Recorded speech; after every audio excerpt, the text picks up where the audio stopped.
Okay, well, I pulled everything out of the trunk. It's kind of here in the pile. Obviously, you know, my saw wasn't in the trunk, and the old exhaust off the cycle wasn't in the trunk. I just haven't disposed of it yet. But a lot of this stuff was in the trunk. These are the new frame rails for the rear portion of the frame. Show you why we're gonna need those, but those were in the trunk. There's some boxes of seals here. There's an old adjustable fuel pressure regulator. By old, I mean it doesn't really look that old.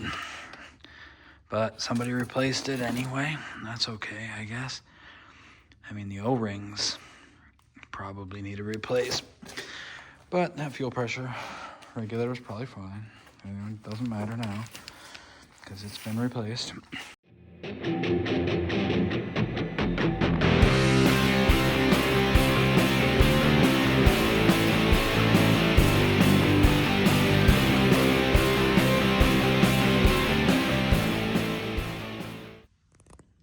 Trunk tag. I decoded all that. It was pretty easy to do, but the most important one to see is that one. And you'll see it on here right there, WE2. So this is an original Grand National and not a clone. And that's the important thing. Now, I don't know if this is gonna, yeah, it shows up. You can see all the dots on here. I don't know what that is. They're all raised bumps. Like it's got acne on its spoiler. So I'm gonna have to attack that with something. There's a lot of scratches. Those are gonna need taken care of. Something happened here. Don't know what. Gonna need. I think I can do a better fix than that. There is a ding here. I'm having a PDR person come out in a week or two, I think. They're coming to fix that. But there's just, you know, little stuff. There's a dent. Not a dent. There's a, I don't know, paint imperfection there. This is pretty common. This is cracking up here. Might be repairable. The scraper seal. As you can see, this has had the scraper seal delete done on it, except for this part. So, you know, we'll help that along. No, actually, I have new ones of that. They're I think, arriving today even.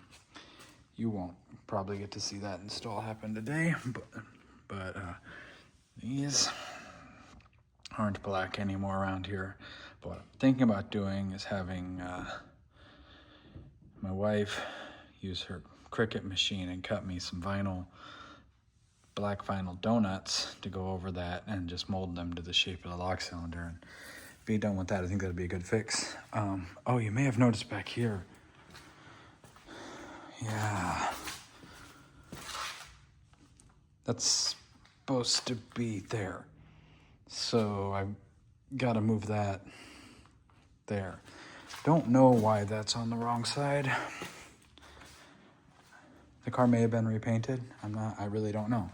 But you can see more scratches. This shouldn't have a pinky width gap between it. So I'll have to fix that. I also have to measure those and make sure they're in the right place. Got rid of the GNX plate, like I said I would. Got that one. I don't think that's proper. I think that should be a Buick badge, but I don't hate that, so that's okay.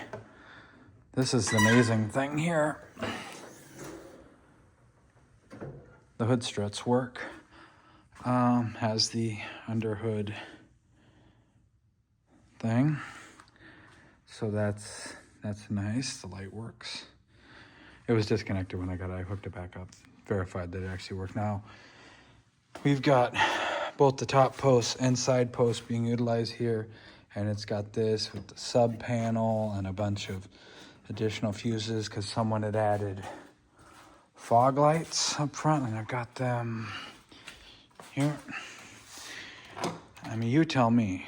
I mean, I think they're cool. I I don't know.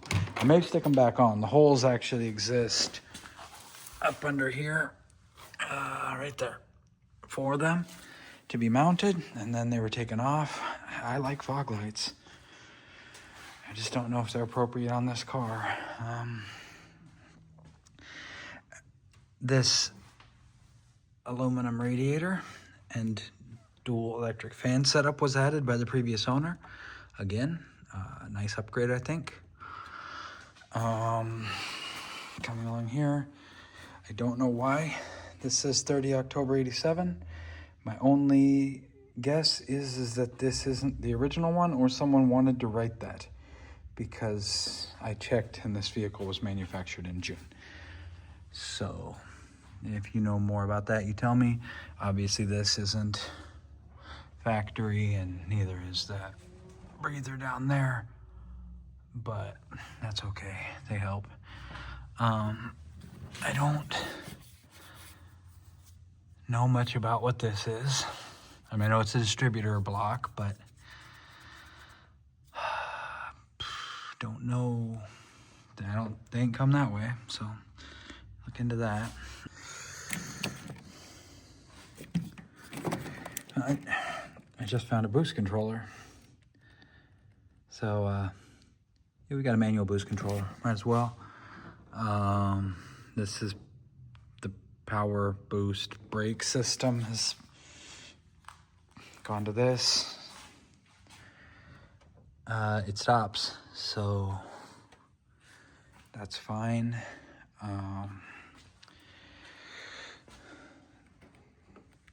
This is not really what I would consider an approved vacuum system, but all right.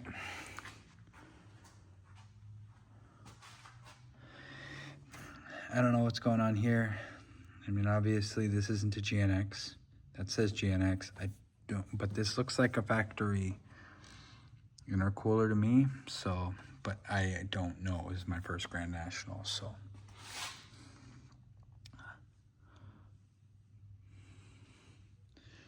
Everything looks pretty good under here to me. There's some oil and such. It does leak a little bit, but in like the normal GM from this era type of way, not in like a crazy hemorrhaging oil all over the floor type of way or anything. Okay, there's the screen up there. This side is the same gap issue here. There's some rock chips. Small dent in the trim here. I'm not really worried about that. This trim's intact.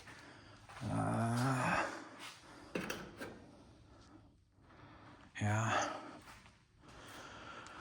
Okay, so, you know, nothing too shocking there. Now, if we get underneath, that's where things get a little dicey. It's gonna be hard for me to show you this. I don't have a lift. I'm gonna buy one, but I don't have one yet. So you're gonna take my word that this all looks really good. This frame here is all really solid. Still black. You know, I can clean it, pressure wash, whatever. The liners inside the wheels are fine. And the wheel wells. It's got these really cool 18-inch wheels. I like a lot, so I'm gonna stick with those. So if you're ready to see the horror, all right, okay. I mean, you'll be able to see without a flashlight anyway. You guys got good eyesight. I mean, there's the fuel tank. Look up under here. Stuff's pretty good. Looks like the hot wire was done for the fuel. That's a really nice upgrade, something I would have done anyway. But then, well, the rear frame has gone wireless, basically. So as you can see, there's not much left. Now the good news is that's the extent of the rot, and the same, excuse me, the same goes for the other side. So basically from this body mount up here all the way back, I have to replace on both sides. It's got new shocks, but the OG springs. It's got a aftermarket dual exhaust, the X pipe in the middle.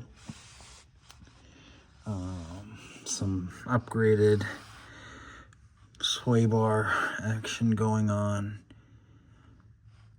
It's just this is the only problem. I mean, it's not insignificant. This side's actually better than the other. The upper portion of the frame rail here isn't too bad. I could probably get away with repairing this, but since I have the replacements, I'm gonna replace it. It's just gonna mean cutting it off around here in this location and then welding on the new one. So I have to get to that. But I mean, on the whole, you tell me. Yeah, the paint needs corrected. I mean, we're looking at it. It's dull. It's scratched. It's absolutely spectacular. As you can see, I have the door card, the lower door card off on the passenger side. I'm trying to figure out what's up with the lock and the power locks. The switch was bad, but it's still sticking. But then I found out that both sides are doing that. So I'm gonna get in there and clean everything up, old grease or whatever, and lubricate it.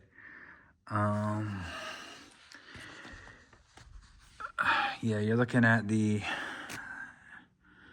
original seat cover here and a replacement for the passenger seat cover here. If you look at it close, you know, barring the lighting, these are slightly different in color. This was a replacement. This looks pretty good though. Apparently this was torn up, but I have the original. If I wanted to buy the fabric, I could have it redone. There's some depressions in the armrest here. That's okay. Here in the ashtray, it's the switches for fog lights. I don't know what the rest of these things are. One of these is the fan. One of these is like, you know, a magical button that does something. I don't know what aux does. I don't know what rear and high do. And neither did the previous owner.